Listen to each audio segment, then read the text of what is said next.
जय श्री कृष्णा।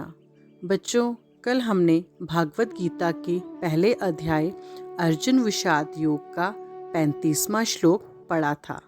आज हम भागवत गीता के पहले अध्याय अर्जुन विषाद योग का 36वां श्लोक पढ़ने जा रहे हैं। इससे पहले श्लोकों में हमने पढ़ा था कि धृतराष्ट्र ने संजय से पूछा कि युद्ध भूमि में क्या हो रहा है, और संजय ने बताया कि उनका बेटा दुर्योधन पांडवों की सेना को देखकर परेशान हो गया है।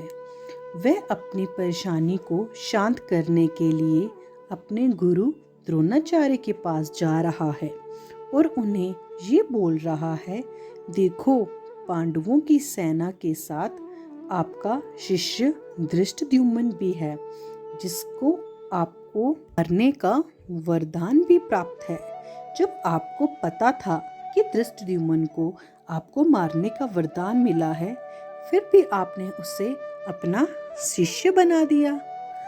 और अब देखो, पांडवों की सेना में कितने महारथी शामिल हैं, जो अकेले 10,000 सामान्य योद्धाओं के बराबर ताकत वाले हैं, जो वीरता में भीम और अर्जुन के बराबर हैं, जिसमें धृष्टकेतु, चेकितान, काशी के वीर राजा सुभद्रा के पुत्र और द्रौपदी के पुत्र भी हैं।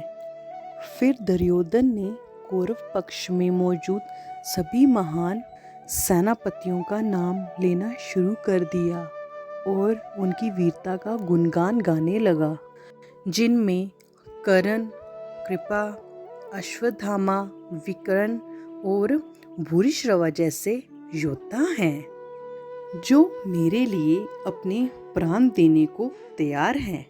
हमारी सेना की ताकत असीमित है और पांडव सेना की ताकत सीमित है। इसीलिए मैं अब कौरव सेना के सभी सेनापतियों से आह्वान करता हूँ कि वह भीष्म पितामह को पूर्ण समर्थन दें, भले ही आप अपने संबंधित राजनीतिक बिंदुओं की रक्षा करें। तब कुरु वंश के सबसे बूढ़े व्यक्ति गौरवशाली पितामह भीष्म ने शेर की तरह दहाड़ लगाई और दुर्योधन को खुशी देते हुए बहुत जोर से शंख बजाया। उसके बाद शंख, नगाड़े, बिगुल, तुरही और सिंह अचानक बज पड़े और उनकी संयुक्त ध्वनि जबरदस्त थी। तब पांडव सेना के बीच से सफेद घोड़े द्वारा खींचे जाने वाले शानदार रथ पर बैठे माधव और अर्जुन ने अपने दिव्य शंख बजाए। ऋषिकेश ने अपना शंख बजाया, जिसे पंचजन्य कहा जाता था, और अर्जुन ने देवदत्त शंख बजाया। भीम अत्यधिक खाने वाला और कठिन कार्य करने वाला अपना शक्तिशाली शंख बजाता था, जिसे पोंड्रा कहा जाता था। युधिष्ठिर, नकुल और सहदेव ने भी अपने अपने शंख बजाए। उत्कृष्ट धनुर्धर और काशी के राजा महान योद्धा शिखंडी, धृष्टद्युम्न, विराट और अजय सत्यकी ने भी अपने अपने शंख बजाए। फिर उसके बाद द्रुपद, द्रौपदी के 5 पुत्र और सुभद्रा के पुत्र महाबाहु अभिमन्यु सभी ने अपने अपने शंख बजाए। हे धृतराष्ट्र, वह भीषण ध्वनि आकाश और पृथ्वी पर गरज उठी और आपके पुत्रों के हृदय विदीर्ण हो गए। उस समय पांडु पुत्र अर्जुन, जिनके रथ के ध्वज पर हनुमान का प्रतीक था, ने अपना धनुष उठाया। हे राजन, आपके पुत्रों को अपने विरुद्ध खड़ा देखकर अर्जुन ने श्री कृष्ण से ये बातें कही। फिर अर्जुन ने कहा, हे अच्युत, कृपा मेरे रथ को दोनों सेनाओं के बीच ले जाएं, ताकि मैं युद्ध के लिए तैयार योद्धाओं को देख सकूं, जिनसे मुझे इस महान युद्ध में लड़ना होगा। मैं उन लोगों को देखने की इच्छा रखता हूँ जो धृतराष्ट्र के दुष्ट चित्त पुत्र के पक्ष में लड़ने के लिए उसे प्रसन्न करने की इच्छा से यहाँ आए हैं। संजय ने कहा, हे धृतराष्ट्र, निद्रा विजेता अर्जुन द्वारा इस प्रकार संबोधित किए जाने पर श्री कृष्ण ने दोनों सेनाओं के बीच में भव्य रथ खींचा। भीष्म, द्रोणाचार्य और अन्य सभी राजाओं की उपस्थिति में श्री कृष्ण ने कहा, हे पार्थ, देखो ये कौरव यहाँ एकत्रित हुए हैं। वहाँ अर्जुन दोनों सेनाओं में अपने पिता, दादा, शिक्षक, मामा, भाई, चचेरे भाई, बेटे, भतीजे, पोते, पोतियों, दोस्तों, ससुर और शुभ चिंतकों को तैनात देख सकते थे। अपने सभी रिश्तेदारों को वहां उपस्थित देखकर कुंती के पुत्र अर्जुन करुणा से अभिभूत हो गया और गहरे दुख के साथ उसका मन सवालों से भर गया।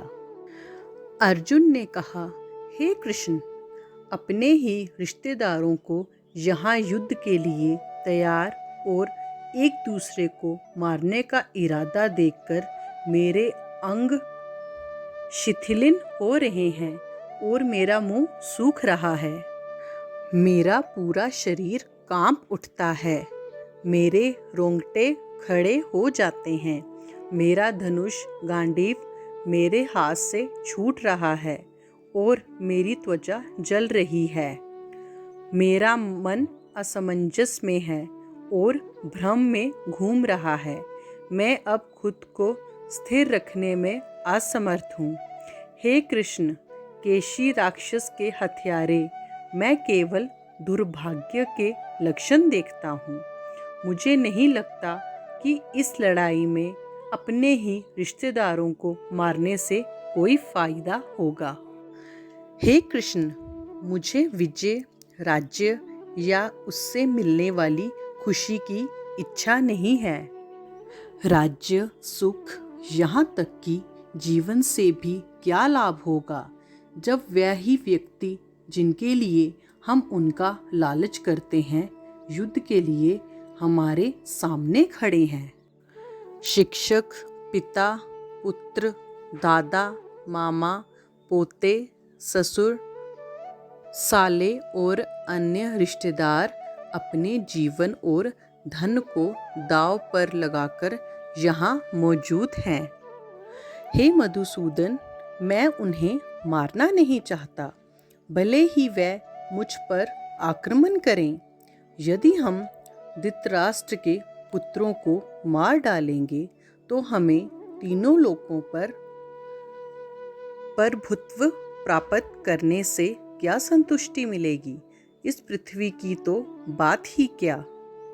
तो आओ शुरू करें भागवत गीता के पहले अध्याय अर्जुन विषाद योग का 36वां श्लोक। निहत्या धृतराष्ट्र नहा का प्रीतिहा स्यात् जनार्दन पापम इव अश्रेत अस्मान हत्वा एतान अतातायिनहा, जिसमें नि हत्या का अर्थ है मारकर, धृतराष्ट्र का अर्थ है धृतराष्ट्र के पुत्र, नहा का अर्थ है हमारा, का अर्थ है क्या, प्रीति का अर्थ है आनंद, स्यात् का अर्थ है होगा, जनार्दन का अर्थ है जनता की देखभाल करने वाले श्री कृष्ण, पापम का अर्थ है विकार, इव का अर्थ है अवश्य, आश्रित का अर्थ है अवश्य आना चाहिए, अस्मान का अर्थ है हमें,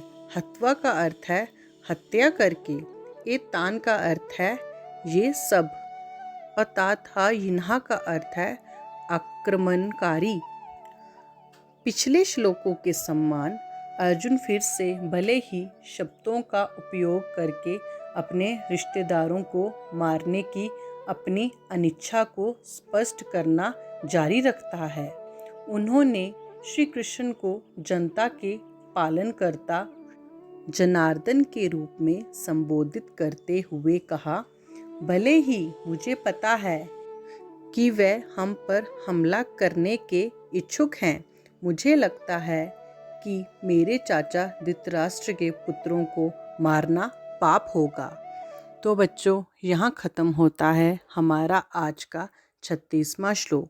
कल हम इससे आगे पढ़ेंगे। जय जय श्री राधे।